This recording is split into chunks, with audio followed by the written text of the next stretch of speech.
2024-25। सबसे पहली बात, बजट क्या होता है जानते हैं ना? बजट सरकार के एक वर्ष के आय और व्यय का लेखा जोखा होता है ना? हो बजट के जरिए सरकार यह दिखलाता है कि एक वर्ष में भारत सरकार का इनकम कितना है और एक वर्ष में भारत सरकार का खर्च क्या है। 2024-25 में जो बजट आया है वो बजट वित्त मंत्री निर्मला सीतारमण के द्वारा लोकसभा में प्रस्तुत किया गया है। और देखिए, बजट कई चरणों से होकर गुजरता है। और एक बात हम आपको बता देना चाहते हैं कि बजट कई चरणों से होकर गुजरता है। मूलतः 6 चरण है बजट के। जो मूलतः 6 चरण है, उस 6 चरण को हम लोग थोड़ा सा देखते हैं। और ये याद रखिएगा, संभवतः सीडीएस में पूछा है ये प्रश्न, यूपीएससी में पूछा है ये प्रश्न, और आपके बिहार एसआई में अब जैसे 30-40% कंसेप्चुअल प्रश्न आ रहे हैं, उस आधार पर हम आपको बता रहे हैं कि आपसे पूछा जा सकता है। क्योंकि एक बार किसी अन्य एग्जाम में पूछ दिया गया है तो आपके परीक्षा में पूछने की संभावना है। देखिए, बजट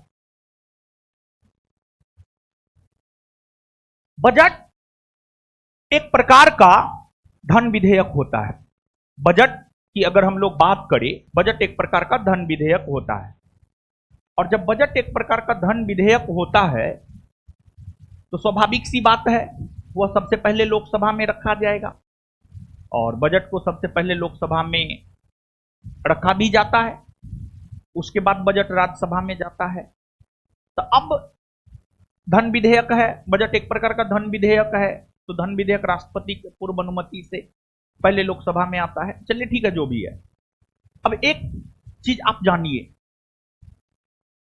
बजट को संसद के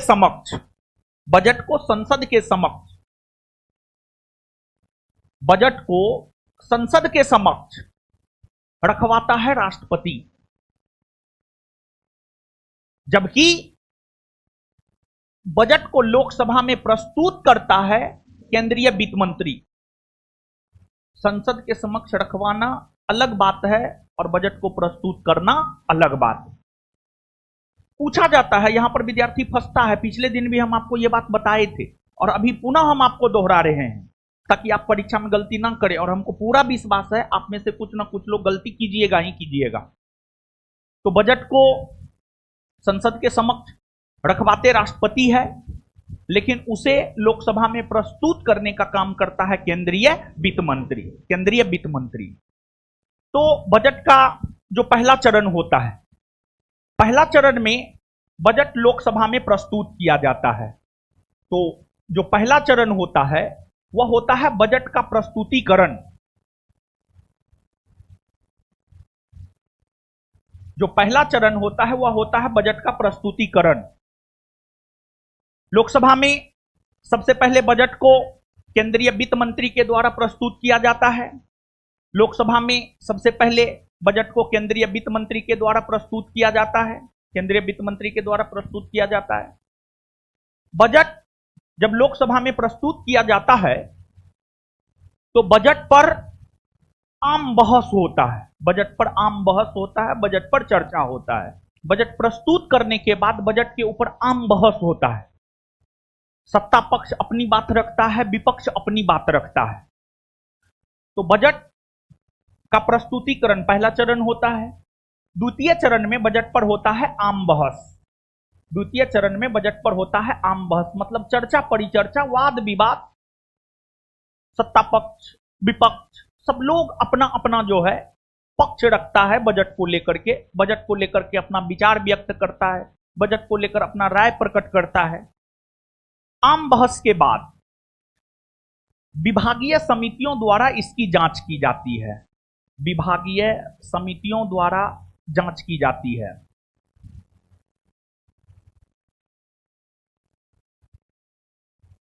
विभागीय समितियों द्वारा जांच किया जाता है, विभागीय समितियों द्वारा जांच किया जाता है। इसके बाद विभागीय समितियों द्वारा जांच किए जाने के बाद, विभागीय समितियों द्वारा जांच किए जाने के बाद अगर देखा जाए तो इसके बाद जो है अनुदान की मांग बजट के संदर्भ में रखी जाती है। अनुदान की मांग रखी जाती है, और जब अनुदान की मांग रखी जाती है तो इसी पर कटौती प्रस्ताव भी आता है, कटौती प्रस्ताव भी आता है। और जब अनुदान की मांग पर विचार विमर्श कर लिया जाता है तो इसके बाद जो है आपको विनियोग विधेयक पारित किया जाता है, विनियोग विधेयक पारित किया जाता है। और आप याद कीजिए विनियोग विधेयक क्या है, तो संचित निधि से धन निकालने संबंधी जो विधेयक होता है वही होता है विनियोग विधेयक। और इसके बाद जो है आपको वित्त विधेयक पारित किया जाता है, वित्त विधेयक पारित किया जाता है। और जैसे ही वित्त विधेयक पारित कर दिया जाता है वैसे ही यह माना जाता है कि बजट पारित हो गया है। तो समझिए, इसको और समझाते हैं हम आपको, समझिएगा। एक तो पहली बात यह है कि बजट के जरिए सरकार यह दिखलाता है कि इन क्षेत्रों से सरकार को इनकम आने जा रहा है, और सरकार का जो इनकम है वो इन क्षेत्रों में व्यय होगा, खर्च होगा, व्यय होगा, खर्च होगा। बजट में यही दिखलाया जाता है। तो सबसे पहले बजट प्रस्तुत किया जाता है,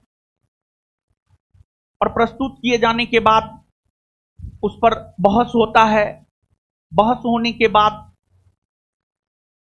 जांच किया जाता है कि सरकार ने बजट के जरिए जो अलग अलग विभाग को राशि आवंटित किया है वो सही है या नहीं है, ज्यादा है, कम है,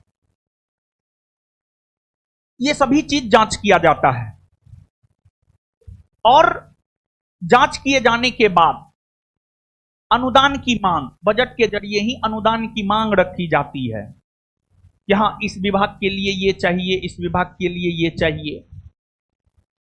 और फिर अनुदान की मांग के पारित होने के बाद, अनुदान की मांग मतलब समझ रहे हैं ना, मतलब अनुदान की मांग के जरिए सरकार संसद के समक्ष डिमांड करता है कि हमको ये खर्च होने जा रहा है, हमको ये खर्च होने जा रहा है, ये आप हमको दीजिए। अब सरकार डिमांड करता है तो भारत सरकार के पास तो सबसे महत्वपूर्ण निधि संचित निधि है। जब सरकार डिमांड करता है संसद से अपने खर्चों को लेकर, तो भारत के पास तो 3 निधि है, लेकिन महत्वपूर्ण निधि है संचित निधि। और पैसा संचित निधि से ही निकाला जाता है। पैसा संचित निधि से निकालने के लिए विनियोग विधेयक लाया जाता है। विनियोग विधेयक पारित हो गया, मतलब अब संचित निधि से पैसा निकल सकता है। और विनियोग विधेयक के पारित होने के बाद वित्त विधेयक पारित किया जाता है। और जैसे ही वित्त विधेयक पारित हो जाता है वैसे ही समझा जाता है कि बजट पारित हो गया, और उसके बाद राशि सब हर विभाग को आवंटित कर दी जाती है। और फिर जो है हर विभाग पूरे 1 वर्ष तक जो है अपना खर्च करते रहता है। अगर आप पॉलिटी के नोट में जाएंगे, ये 6 चरण का चर्चा है। अब देखिए 2024-25 का जो बजट है, 2024-25 के बजट के संबंध में मुख्य बात की चर्चा आगे हम आपके साथ करने जा रहे हैं। 2024-25 के बजट के संदर्भ में जो है जो भी मुख्य बात है वो सब मुख्य बात की चर्चा आगे हम आपके साथ कर रहे हैं, तो ध्यान से सुनिए। पहली बात, 2024-25 का बजट केंद्रीय वित्त मंत्री के द्वारा जो है आपको प्रस्तुत किया गया। वित्त मंत्री जब भाषण दे रही थी तो उस भाषण के दौरान वित्त मंत्री के द्वारा विकसित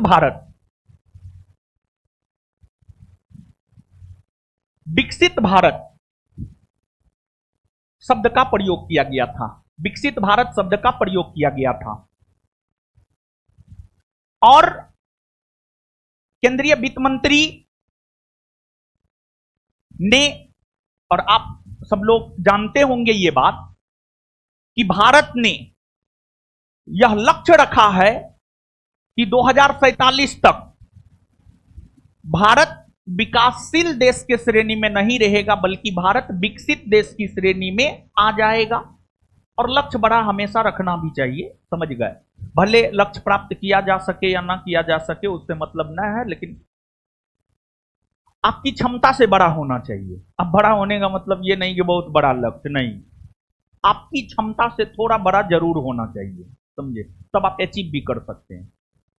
तो अभी ऐसे भी भारत विकासशील देश की श्रेणी में आ रहा है, और भारत अगर चाहे तो विकसित देश की श्रेणी में आ सकता है। ऐसा नहीं है कि नहीं आ सकता है, ऐसी कोई बात नहीं है, भारत आ सकता है, क्योंकि भारत के पास मानव श्रम की कोई कमी नहीं है। मतलब जनसंख्या का, मानव श्रम शब्द का प्रयोग जो है किताबी भाषा में मानव श्रम हम बोले हैं, लेकिन बोलचाल की भाषा में जनसंख्या कह सकते हैं।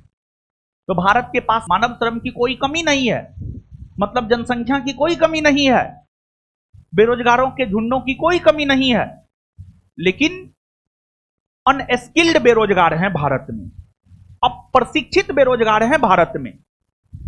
यही लोग, और भारत सबसे युवा जनसंख्या वाला देश है, और काम तो मुख्य तौर पर युवा वर्ग के लोग ही करते हैं। तो भारत अगर चाहे, भारत सरकार अगर चाहे तो अपने युवाओं को प्रशिक्षित करके भारत को विकसित बना सकती है, इसमें कोई दो राय नहीं है। लेकिन हां,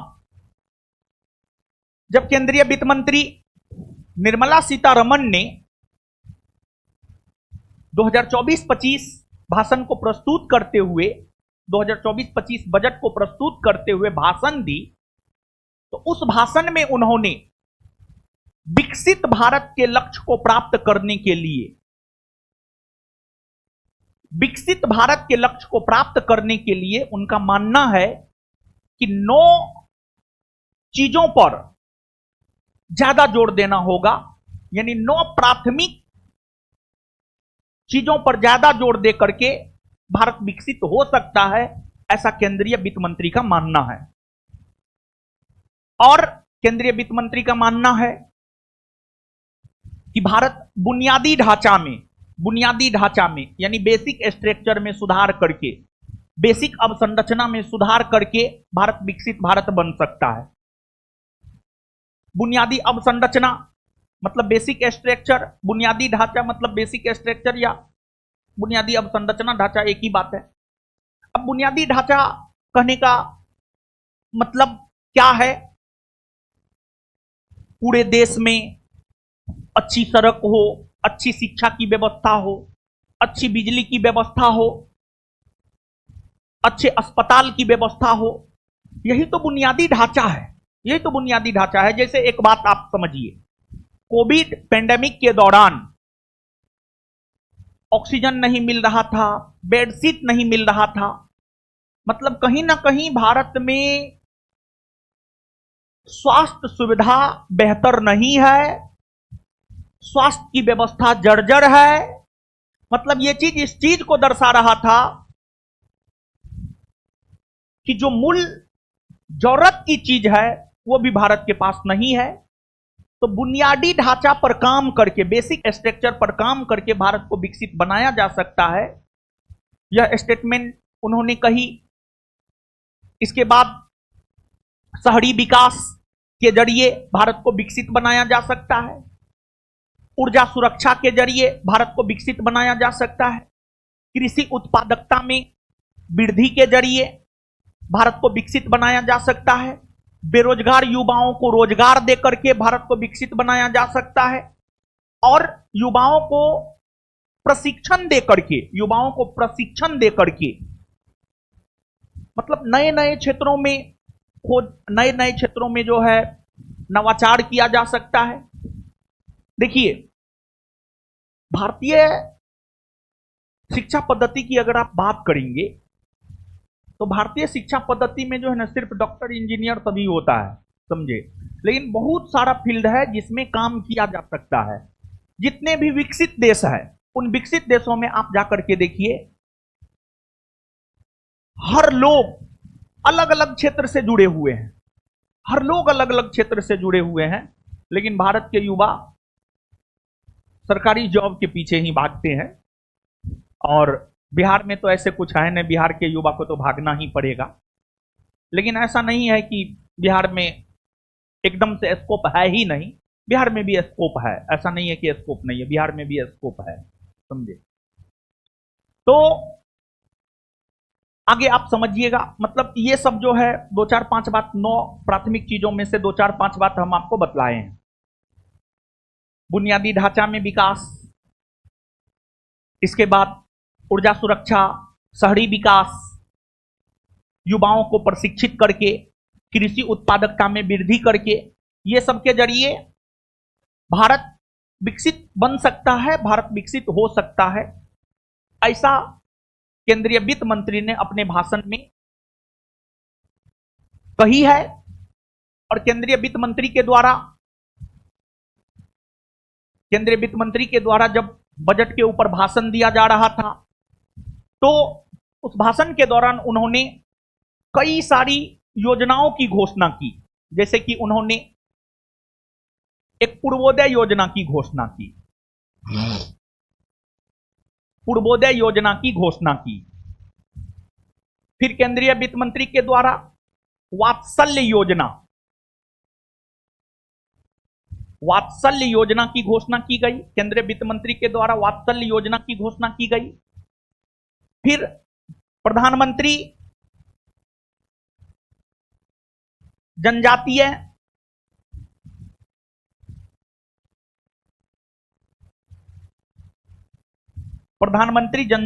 उन्नत ग्राम अभियान,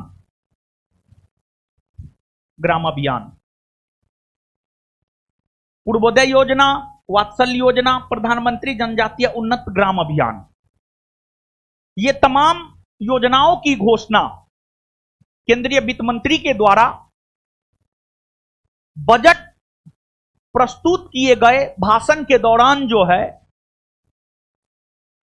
इन योजनाओं की घोषणा केंद्रीय वित्त मंत्री के द्वारा किया गया। अब पूर्वोदय योजना क्या है, वात्सल्य योजना क्या है, प्रधानमंत्री जनजातीय उन्नत ग्राम अभियान क्या है, इसको थोड़ा सा हम लोग समझते हैं। तो सबसे पहले हम लोग समझते हैं पूर्वोदय योजना।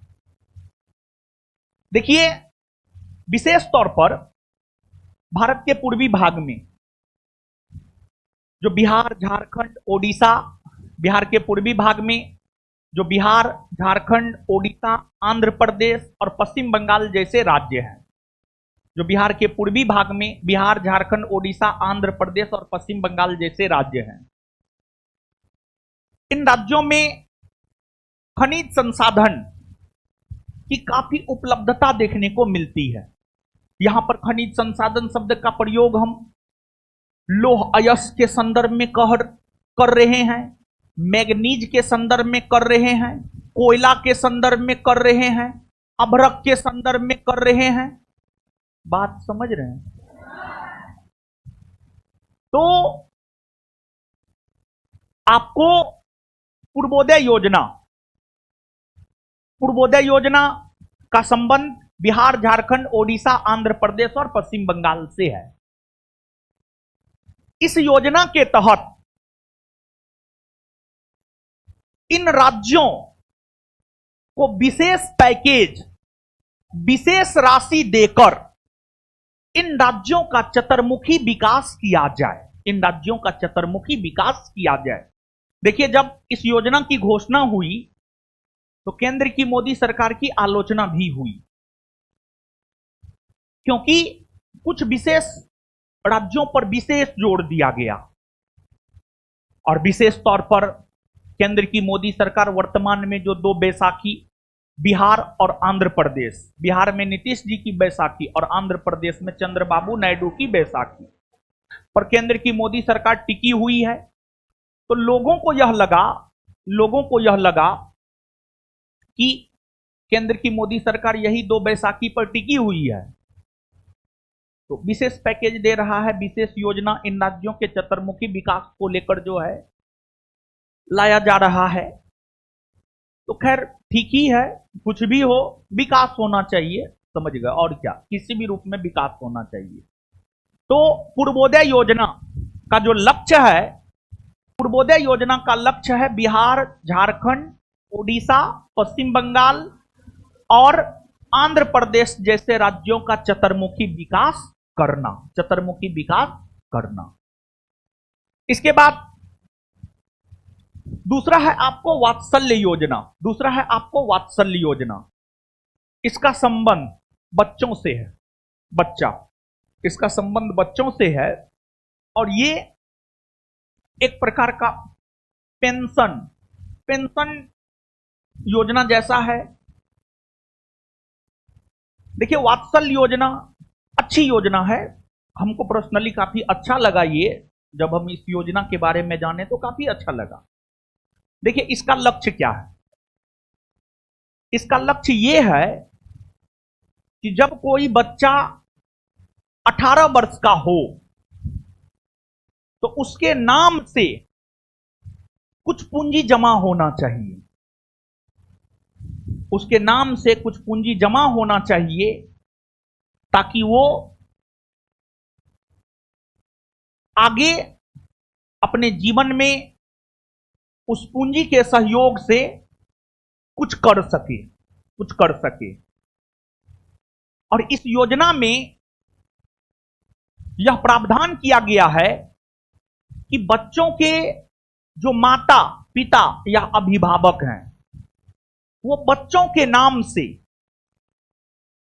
प्रति माह कम से कम 1000 रुपया जमा करे, कम से कम 1000 रुपया जमा करे और फिर 18 वर्ष के बाद, 18 वर्ष पूरने के बाद एक अच्छा खासा रकम जो है उस बच्चा के नाम से इकट्ठा हो जाएगा। तो हमको लगता है कि अगर पैसा होगा, थोड़ा स्किल होगा, तो फिर वो बच्चा अच्छा कर सकता है, बेहतर कर सकता है, वो आत्मनिर्भर हो सकता है, वो जॉब के लिए डिपेंडेंट नहीं रहेगा, बल्कि वो पूरी तरीका से अपने ऊपर भी डिपेंडेंट हो सकता है। तो इसी वजह से जो है ये योजना हमको अच्छा लग रहा है और हमको लगता है कि हर माँ बाप को अपने बच्चों के नाम से जो भी आपका इनकम है, जिस रेशियो में आपका इनकम है उस रेशियो में जो है अपने बच्चे के भविष्य के लिए ये योजना एक प्रकार से कहिए तो बच्चों के भविष्य को सुरक्षित करता है, बच्चों के भविष्य को सुरक्षित करता है। जैसे मान लिया जाए कि आप ही के नाम से कुछ पैसा इकट्ठा है, ठीक है, आप पढ़ाई कर रहे हैं, आपको नहीं कुछ हुआ, तो वो पैसा होगा तो उस पैसा के जरिए तो आप कुछ ना कुछ कर ही सकते हैं, समझ गए। और पढ़े लिखे होंगे तो चीजों को अच्छे से आप रन कर पाएंगे, समझ रहे हैं। तो ये है। और फिर इसके बाद है प्रधानमंत्री जनजातीय उन्नत ग्राम अभियान। देखिए भारत में अभी भी जो जनजातीय समुदाय के लोग हैं, अनुसूचित जनजाति यानी शेड्यूल्ड ट्राइबल यानी आदिवासी, देखिए वर्तमान में भारत में जो आदिवासी समुदाय के लोग हैं वे अभी भी समाज की मुख्य धारा में नहीं आ पाए हैं, वे अभी भी समाज की मुख्य धारा में नहीं आ पाए हैं। तो समाज की मुख्य धारा में वे अभी भी नहीं आ पाए हैं, तो जनजातीय समुदाय के लोगों के उत्थान को लेकर, उन्हें समाज की मुख्य धारा में जोड़ने को लेकर प्रधानमंत्री जनजातीय उन्नत ग्राम अभियान की शुरुआत करने की घोषणा जो है केंद्रीय वित्त मंत्री के द्वारा की गई है। और यह घोषणा हुआ, अब धीरे धीरे जो है ये योजना लागू भी होगा। और केंद्रीय वित्त मंत्री के द्वारा जो है अपने बजट भाषण में बिहार को लेकर के कई प्रकार की बातें की गई, बिहार को लेकर के केंद्रीय वित्त मंत्री के द्वारा अपने बजट भाषण में कई प्रकार की बातें की गई। देखिए अब बिहार को लेकर क्या क्या अनाउंसमेंट किया गया इसको आप समझिए। बिहार में गया जिला है, जानते हैं ना, गया में विष्णुपद मंदिर है, जानते हैं ना, महाबोधि मंदिर है ना। तो गया में जो विष्णुपद मंदिर है, गया में जो महाबोधि मंदिर है, गया में जो विष्णुपद मंदिर है और गया में जो महाबोधि मंदिर है, इन मंदिरों के विकास पर ध्यान दिया जाएगा और गया को विश्व स्तरीय पर्यटन स्थल, विश्व स्तरीय तीर्थ स्थल, विश्व स्तरीय तीर्थ स्थल बनाने का प्रयास भारत सरकार के द्वारा किया जाएगा। देखिए, पर्यटन से जो होता है ना, पर्यटन इनकम का स्रोत है। देखिए, आप स्वयं सोचिए कि अगर आप कहीं भी जाते हैं, अगर आप कहीं भी जाते हैं तो वहां पर आप रूम लेकर रहते हैं, मतलब एक होटल, होटल का बिजनेस आगे बढ़ रहा है, फिर आप खाना खाते हैं, फिर आप घूमते हैं, मतलब पर्यटन रोजगार का भी एक अच्छा जरिया है और विदेशी पैसा आने का भी एक अच्छा जरिया है, विदेशों से पैसा आने का भी एक अच्छा जरिया है। अब जैसे गया बौद्धों के लिए प्रसिद्ध है, क्योंकि बौद्ध धर्म के संस्थापक जो महात्मा बुद्ध थे, महात्मा बुद्ध को ज्ञान की प्राप्ति कहां हुई थी? बोध गया में हुआ था। अब जैसे बौद्ध धर्म को मानने वाले लोग श्रीलंका में है, इंडोनेशिया में है, जापान में है, तिब्बत में है।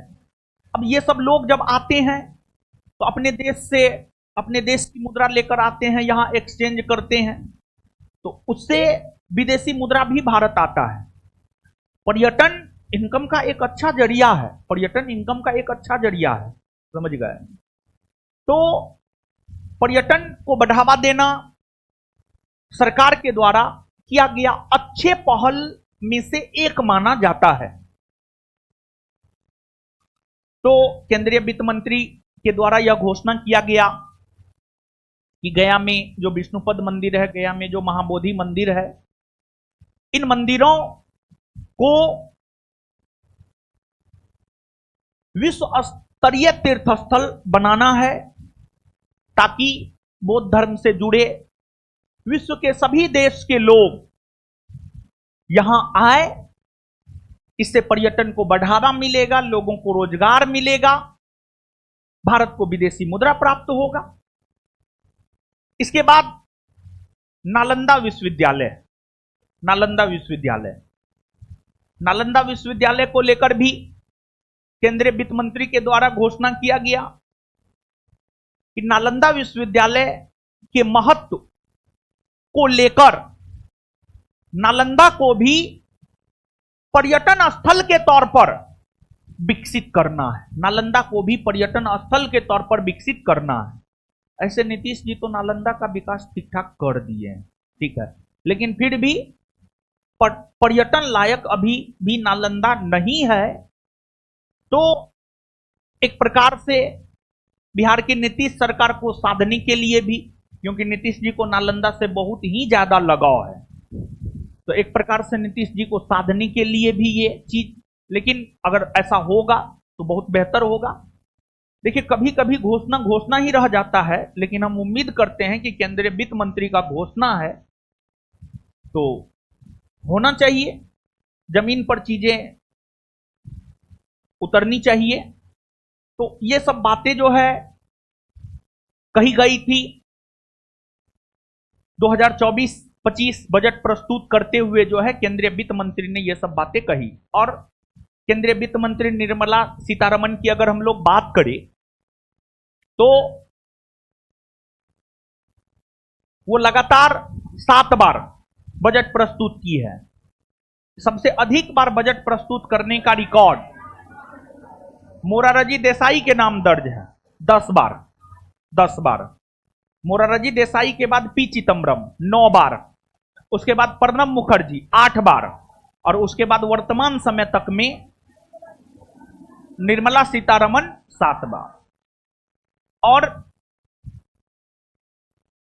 जब बजट आता है ना, तो बजट के जरिए 2024-25 के वित्त वर्ष में भारत का क्या प्राथमिक घाटा होगा, क्या राजकोषीय घाटा होगा, ये सब भी बतलाया जाता है। और टैक्स स्लैब भी, टैक्स स्लैब मतलब कितना इनकम है तो आपको कितना टैक्स देना पड़ेगा, टैक्स स्लैब सब भी जो है बजट के जरिए ही बतलाया जाता है कि कितना इनकम से कितना तक में कितना प्रतिशत सरकार को आपको टैक्स देना होगा। तो ये सब चीज बजट के जरिए ही जो है आपको दिखलाया जाता है। जो टैक्स स्लैब है उसके विषय में थोड़ा सा यहां पर हम आपको बता दें। 2024-25 बजट के दौरान जो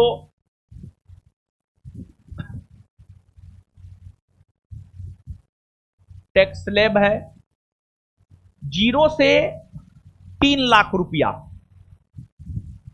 ये वार्षिक है, वार्षिक यानी एक वर्ष में।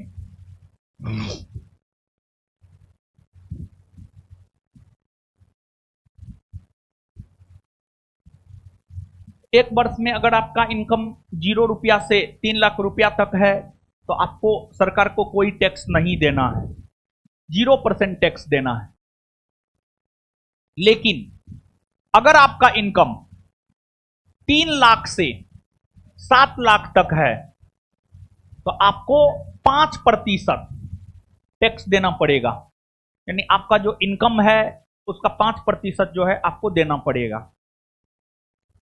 फिर आपको 7 लाख से 10 लाख तक अगर आपका इनकम है तो 10% आपको टैक्स देना पड़ेगा, 10% आपको टैक्स देना पड़ेगा।